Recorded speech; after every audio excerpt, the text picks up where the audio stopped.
Panday warns about Clause 6 of State of Emergency Regulations. Former minister in the Ministry of National Security, Panday, has raised concerns about some aspects of the State of Emergency (SOE) regulations, arguing they empower police to abuse citizens without legal recourse.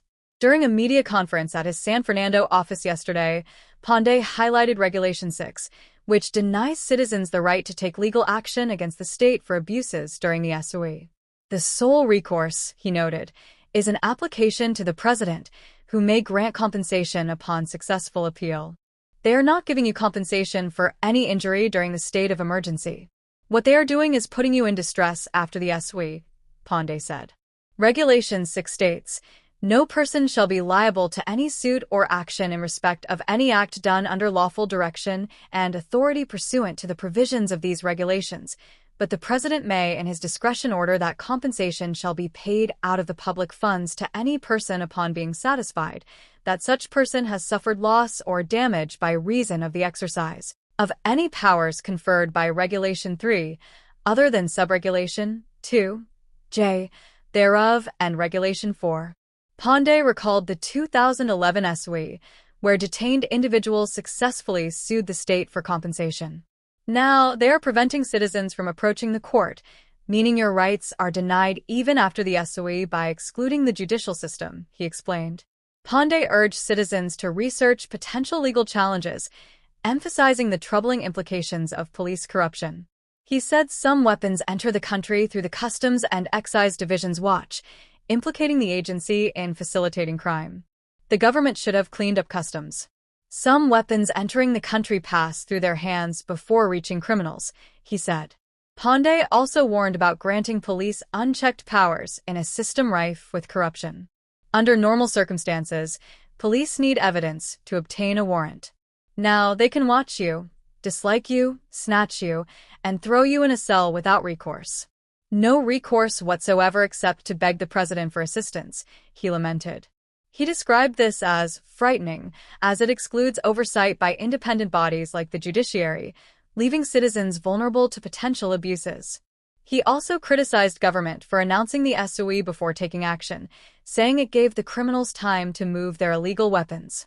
However, Criminal Bar Association President Israel Khan, SC, yesterday advised citizens to shut your mouths and suffer some inconvenience to get back this country.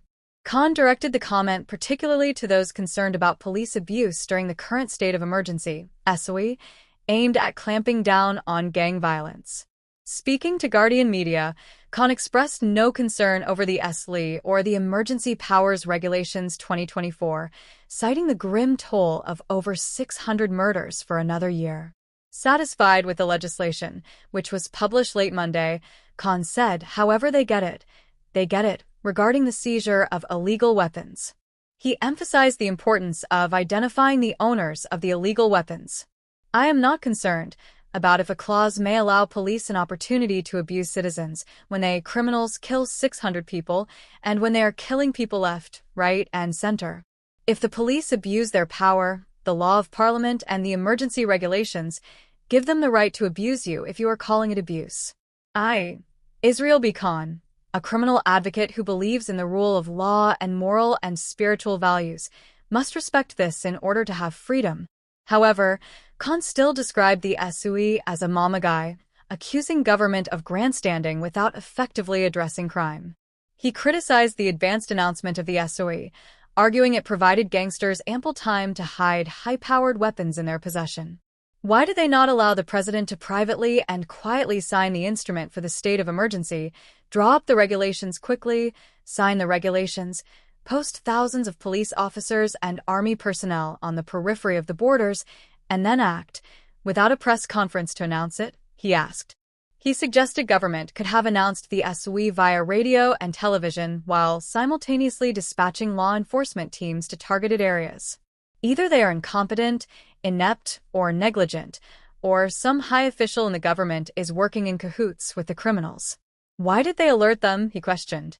Reflecting on the 2011 SOE, Khan noted that the then government quietly signed and implemented regulations before any public announcement. He recalled intelligence suggesting a plot to assassinate then Prime Minister Kamla Persad-Bissessar and threats of widespread violence. While no assassination threats exist in 2024, he said the current situation is marked by mayhem, with killings occurring in schools, hospitals, and even outside police stations. Reflecting on allegations of police abuse during the 2011 SOE, Khan noted that the significant difference was that anti-gang legislation is now in place. He argued, however, that the current SOE seemed politically motivated in an election year. If they were serious, why did they not allocate billions to a fund to pay people for information, which might entice gangsters to reveal where the guns are? Gangs do not keep their weapons in their homes, he said.